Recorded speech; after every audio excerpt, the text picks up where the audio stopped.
शुक्राचार्य की पुत्री देवयानी अपने ही भाई से क्यों विवाह करना चाहती थी। शुक्राचार्य की पुत्री देवयानी के प्रेम प्रसंग और विवाह की यह कहानी बहुत ही रोचक है। आइए यह पौराणिक कहानी सुनते हैं। प्राचीन काल में देवताओं और राक्षसों के कई युद्ध हुए। इन युद्ध में कभी देवता जीतते और कभी राक्षस। लेकिन एक समय ऐसा आया कि राक्षसों की शक्ति तेजी से बढ़ने लगी। इसका कारण था मृत संजीवनी विद्या। राक्षसों के गुरु शुक्राचार्य को भगवान शिव के आशीर्वाद से मृत संजीवनी विद्या का ज्ञान मिल गया था। अब युद्ध में जो राक्षस मर जाते, शुक्राचार्य उन्हें फिर से जीवित कर देते। देवताओं के लिए बड़ी समस्या बन गई। क्या उपाय किया जाए? देवताओं के गुरु बृहस्पति भी इस विद्या से अनजान थे। देवगुरु बृहस्पति को एक उपाय सूझा। उन्होंने अपने पुत्र कच्छ से कहा, वह जाकर गुरु शुक्राचार्य का शिष्य बन जाए और मृत संजीवनी विद्या सीखने का प्रयास करें। बृहस्पति जानते थे कि यह कार्य इतना आसान नहीं होगा। उन्होंने अपने पुत्र कच्छ से कहा कि अगर वह किसी प्रकार शुक्राचार्य की सुंदर पुत्री देवयानी को प्रभावित या आकर्षित कर लेता है तो संभवतः काम आसान हो जाए। कच्छ जाकर गुरु शुक्राचार्य का शिष्य बन गया। कच्छ एक तेजस्वी युवक था। देवयानी कच्छ को मन ही मन चाहने लगी, पर यह बात उसने किसी से नहीं कही। इसी बीच राक्षसों को यह बात पता चल गई कि देवताओं के गुरु का पुत्र कच्छ शुक्राचार्य से शिक्षा ले रहा है। राक्षस समझ गए कि कच्छ का उद्देश्य तो मृत संजीवनी विद्या का ज्ञान पाना है। राक्षसों ने निर्णय लिया कि कच्छ का जीवित रहना विनाशकारी हो सकता है, अतः वह चुपचाप कच्छ को मारने की योजना बनाने लगे। एक दिन राक्षसों ने कच्छ को पकड़कर उसका वध कर दिया। देवयानी ने जब यह जाना तो उसने रो रो कर पिता से कच्छ को पुनर्जीवित करने की याचना की। शुक्राचार्य देवयानी का कच्छ के प्रति प्रेम समझकर हार कर उन्होंने कच्छ को जीवित कर दिया। इस बात से राक्षस चिढ़ गए। उन्होंने कुछ दिन बाद पुनः कच्छ को मृत के घाट उतार दिया। लेकिन शुक्राचार्य भी क्या करते, पुत्री मोह में उन्हें कच्छ को जीवित करना ही पड़ा। अब तो राक्षस क्रोधित हो गए। उन्होंने सोचा जो भी हो जाए कच्छ को रास्ते से हटाना ही होगा। उन्होंने तीसरी बार कच्छ को मार डाला। इस बार राक्षसों ने चालाकी की। राक्षसों ने कच्छ को मारकर उसके शरीर को जला दिया और राख को एक पेय में मिलाकर अपने ही गुरु शुक्राचार्य को पिला दिया। राक्षसों ने सोचा चलो अब तो छुट्टी हो गई कच्छ की। लेकिन देवयानी ने जब कच्छ को कहीं नहीं पाया तो वह समझ गई कि क्या हुआ होगा। देवयानी ने पुनः अपने पिता शुक्राचार्य से विनती की कि वह कच्छ का पता करें। शुक्राचार्य महान ऋषि थे। उन्होंने अपने तपोबल की शक्ति से कच्छ का आवाहन किया तो उन्हें खुद के पेट से कच्छ की आवाज आई। शुक्राचार्य दुविधा में पड़ गए। अगर वह कच्छ को जीवित करते हैं तो वो स्वयं मर जाएंगे, अतः उन्होंने कच्छ की आत्मा को मृत संजीवनी का ज्ञान दे दिया। कच्छ अपने गुरु शुक्राचार्य का पेट फाड़कर बाहर आ गया और शुक्राचार्य मर गए। कच्छ ने अमृत संजीवनी विद्या का प्रयोग किया और गुरु शुक्राचार्य को जीवित कर दिया।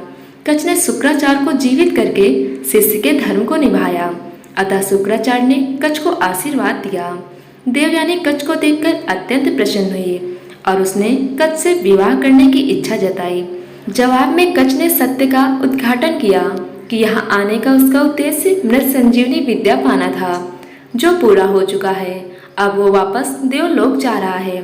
इसके साथ ही कच्छ ने यह भी कहा कि वह शुक्राचार्य के पेट से निकला है, अतः शुक्राचार्य उसके पिता समान हुए।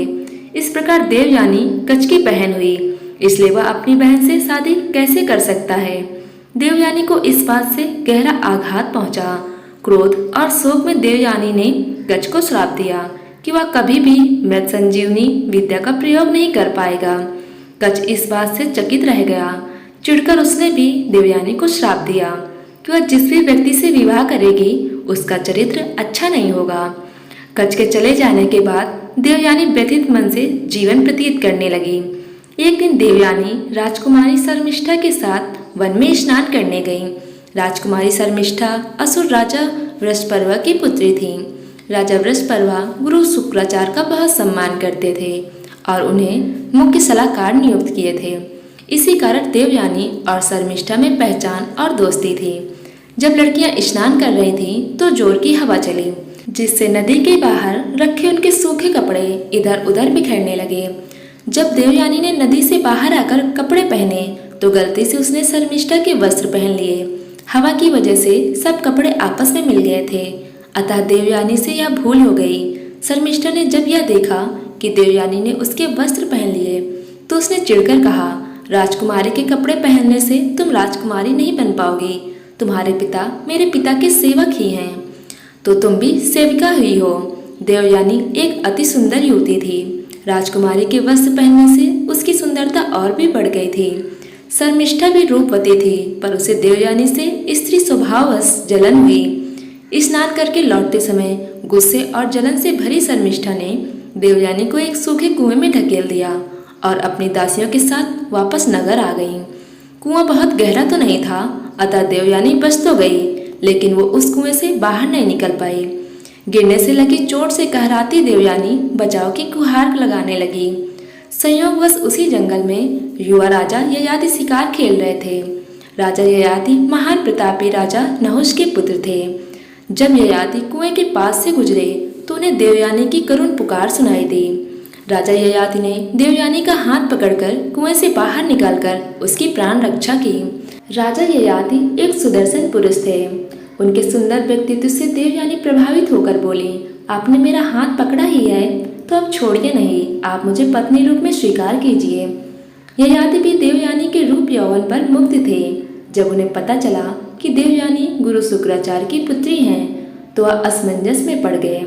ययाति ने देवयानी से कहा कि यद्यपि वह देवयानी से विवाह करना चाहते हैं, पर गुरु शुक्राचार्य को यह संबंध स्वीकार नहीं होगा, अतः मैं यह विवाह करने में असमर्थ हूँ।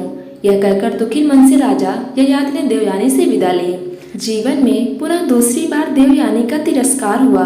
अपमान दुख शोक के सागर में डूबी देवयानी वहीं कुएं के पास बैठकर रोने लगी। उधर जब शाम ढले देवयानी जंगल से वापस नहीं आई तो शुक्राचार्य को चिंता हुई। शुक्राचार्य देवयानी को खोजने निकल पड़े। वन में जब उन्हें देवयानी मिली तो उसकी हालत देखकर उन्हें बहुत दुख हुआ। देवयानी के कपड़े गंदे, शरीर में चोट लगी और सुंदर मुख अश्रुओं में डूबा हुआ था। अपनी प्रिय पुत्री की यह दशा देखकर शुक्राचार्य बहुत दुखी हुए। उन्होंने देवयानी से पूछा कि उसकी इस दयनीय स्थिति के लिए कौन उत्तरदायी है।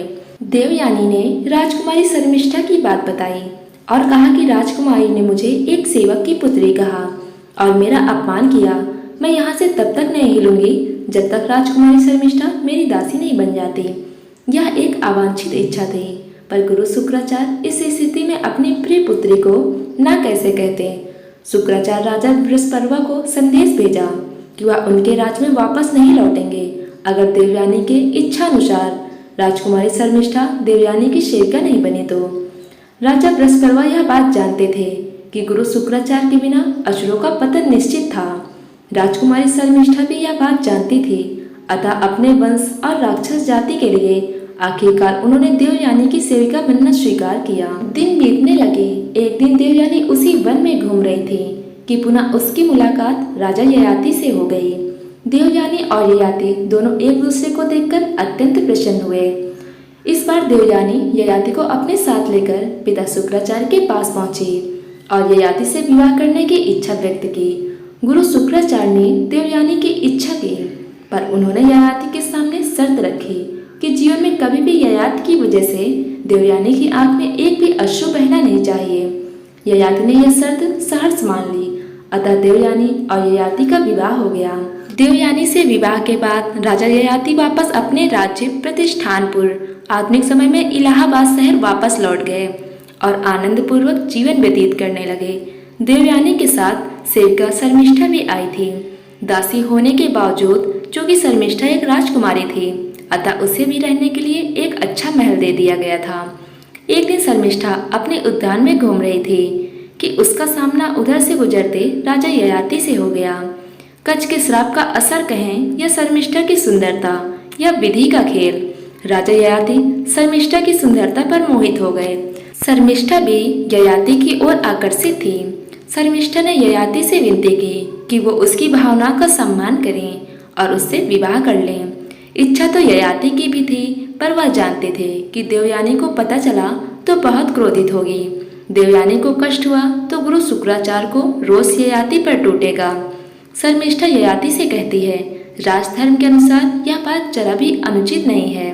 कि एक राजा एक राजकुमारी से विवाह कर ले। अगर दोनों के मन में एक ही भाव हो तो हम दोनों के मन में एक ही भावना है, इसलिए हमें निसंकोच विवाह कर लेनी चाहिए।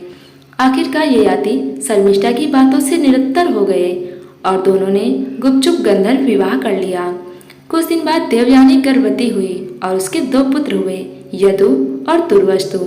वह उधर शर्मिष्ठा ने भी 3 पुत्रों को जन्म दिया, पुरु, अनु और द्रुयो। देवयानी को जब पता चला कि शर्मिष्ठा के पुत्रों के पिता ययाति हैं, तो उसने यह बात शुक्राचार्य से बताई। क्रोधित शुक्राचार्य ने राजा ययाति को श्राप दे दिया कि वह तुरंत ही एक वृद्ध पुरुष बन जाएं। देवयानी ने जब देखा कि उसका सुंदर पति अब एक कुरूप बूढ़ा व्यक्ति हो गया है, तो उसे कष्ट हुआ। देवयानी ने पिता शुक्राचार्य से विनती की कि वह अपना श्राप वापस ले लें। शुक्राचार्य बोले, मेरा श्राप तो वापस नहीं हो सकता। हाँ, मगर ययाति का कोई पुत्र अपनी इच्छा से अपना यौवन ययाति को दे दे तो ययाति फिर से युवा हो जाएगा।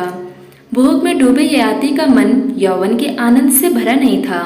वह बड़े आत्मविश्वास से अपने बड़े पुत्र यदु के पास गया और यौवन देने की बात कही। यदु ने ययाति को मना कर दिया। इसी प्रकार दुर्वस्तु, अनु, द्रुहु ने भी ययाति के आग्रह को ठुकरा दिया। अंत में ययाति ने अपने सबसे छोटे पुत्र पुरु से याचना की। पुरु ने सहर्ष अपने पिता की बात मान ली और अपना यौवन दे दिया। उसी पल ययाति पुनः युवा बन गया। ययाति ने आनंद पूर्वक 100 साल तक यौवन का उपभोग किया। 100 वर्ष पूरे होने के बाद भी ययाति ने जब अपने आप को संतुष्ट पाया तो वह सोच में पड़ गया। उसे समझ आ गया कि इच्छाओं का कोई अंत नहीं है। लाख मन की कर लो मगर फिर भी कोई नई इच्छा पैदा हो ही जाती है। ऐसी कामनाओं के पीछे भागना व्यर्थ है। अतः ययाति ने अपने पुत्र पुरु के पास वापस जाकर उसे उसका यौवन वापस करने की सोची।